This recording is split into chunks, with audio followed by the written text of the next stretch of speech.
E a planilha secreta da maior facção do país, o PCC, contém valores que seriam pagos para os parentes dos integrantes após serviços prestados à turma do Marcola. O pagamento era mensal. Acompanhe comigo. O pagamento mensal era feito a 210 presos que estavam cumprindo pena em presídios federais. Os nomes estão em uma planilha elaborada pelo primeiro comando da capital. Esse documento chegou na Polícia Federal num DVD, entregue de forma anônima na Superintendência de Minas Gerais, durante a Operação Caixa Forte. Polícia Federal! Polícia Federal! Nós conseguimos identificar, então, pela primeira vez, com a junção desses elementos, planilhas de contabilidade do PCC, de forma muito bem organizadas contabilmente, com a remessa, pelo menos nesse recorte da investigação, a 210 integrantes da facção que estavam reclusos em presídios federais. E havia um padrão de remessa desses recursos que a investigação demonstrou, que os documentos apreendidos demonstraram que alguns dos faccionados admitiram também em sede de interrogatório. A distribuição do dinheiro tinha 3 faixas de valores e obedeciam a alguns critérios. Recebiam R$ 1.500 por mês integrantes do PCC que foram para presídios federais por crimes cometidos sem orientação da facção, ou seja, por iniciativa exclusiva do criminoso. Recebiam R$ 3.000 por mês aqueles faccionados transferidos para um presídio federal porque pertencem ao primeiro comando da capital. E o valor mais alto, R$ 4.000 mensais, era para aqueles presidiários do sistema federal que cometeram crimes em nome do PCC, como atentados ou execução de agentes públicos. Basicamente, indivíduos que tinham assassinado agentes públicos a mando da facção. Indivíduos envolvidos naqueles grandes ataques que nós tivemos em São Paulo, há muitos anos, indivíduos responsáveis pela morte de juízes, promotores, delegados, policiais penais. Então, nós começamos a checar que os indivíduos que constavam nesses documentos como recebedores desses R$ 4.000 eram, de fato, indivíduos que estavam presos pela prática, essencialmente, assassinatos de agentes públicos. Um dos casos identificados é o de Alexandro Gonçalves dos Santos, o Monstrão, que passou pelos presídios federais de Catanduvas, no Paraná, e Porto Velho, em Rondônia, com condenação por lavagem de dinheiro. A Polícia Federal localizou depósitos de R$ 3.000 mensais, o valor intermediário, para a ex-mulher de Alexandro e para a ex-sogra de Monstrão, que moravam em São José do Rio Preto, no interior de São Paulo. Em audiência, Débora Mara da Silva, a ex-mulher, admitiu receber o dinheiro, mas negou que tivesse sido do PCC. Foi depositado, mas não diretamente para a PCC. O que era? Como é que funcionava? Explica pra gente.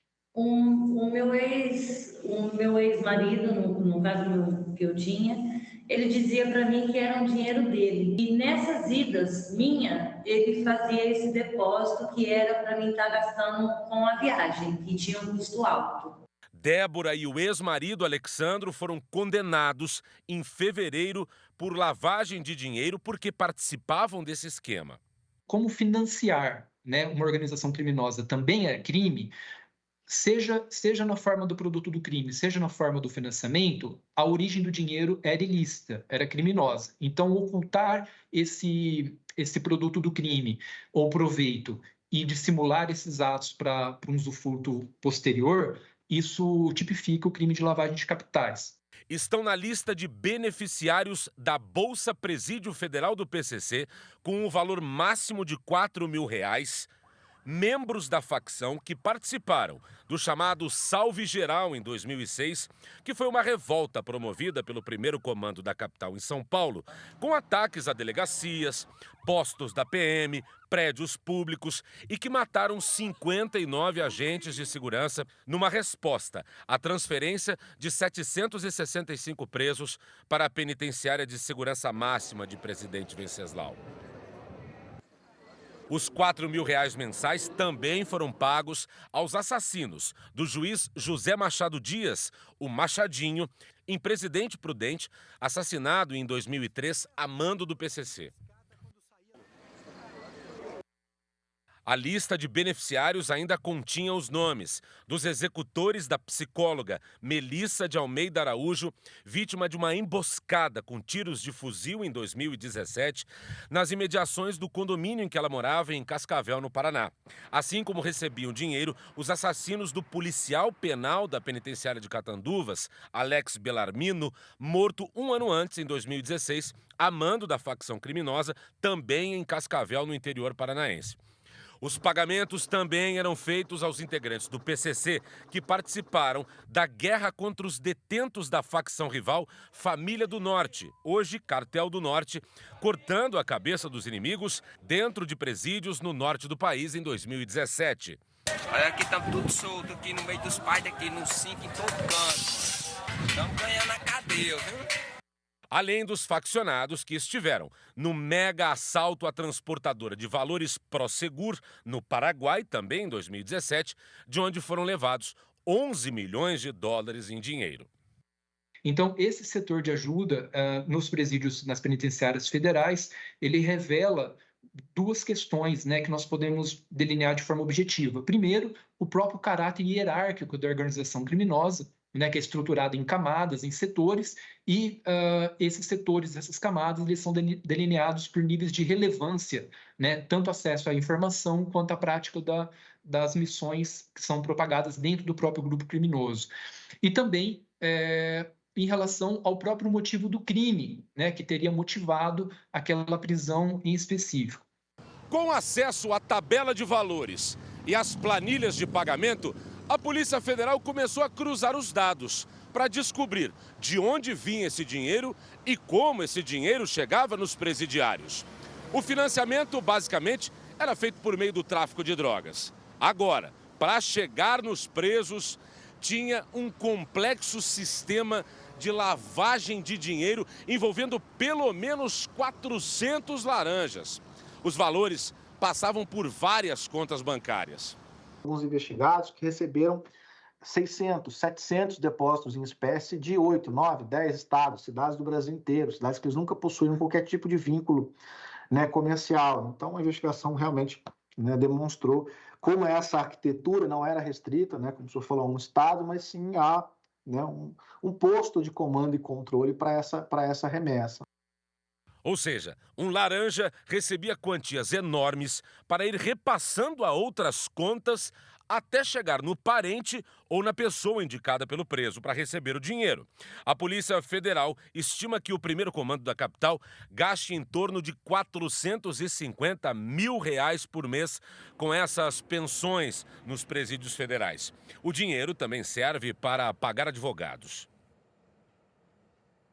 O material que tinha as planilhas trouxe informações sobre as casas de apoio, mantidas pelo primeiro comando da capital para a visita de familiares dos presos e que ficam próximas aos presídios federais.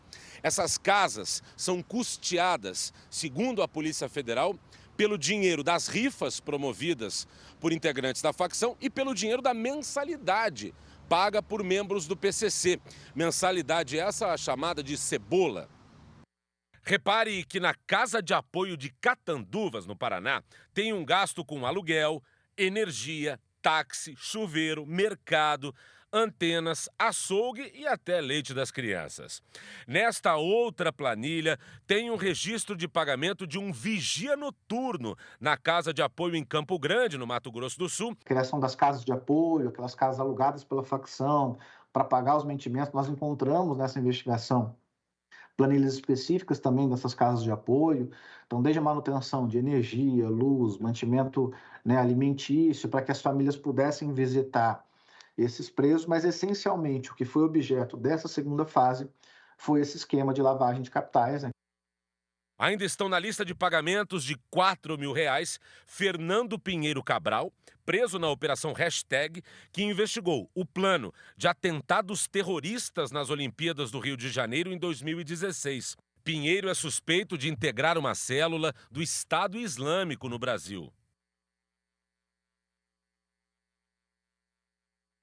O que a gente tem percebido com relação às facções criminosas são essas novas alianças, né? Um nexo crime-terror muito mais em razão de uma relação comercial, né? A o recrutamento pela facção criminosa de especialistas em tecnologia, né, e até a evolução das facções no cybercrime. E o chileno Maurício Hernandes Norambuena, que orquestrou o sequestro do publicitário Washington Oliveto em São Paulo, no ano de 2001. Norambuena se dizia um guerrilheiro comunista e na prisão ficou amigo de Marcola, o chefão do PCC, segundo a polícia. Vários relatos jornalísticos indicam que o chileno seria, em tese, ali, um mentor, né, do Marcola nessa diferenciação do PCC para que ele agisse, né, com mais inteligência, com mais interlocução, explorando os esquemas de corrupção de agentes públicos. Entramos em contato com as defesas de Alexander Gonçalves dos Santos, o Monstrão, de Fernando Pinheiro Cabral e de Maurício Norambuena. Os advogados não retornaram nossos contatos. A defesa de Débora Mara da Silva informou por e-mail que não iria se pronunciar sobre o processo porque estão com recurso no judiciário.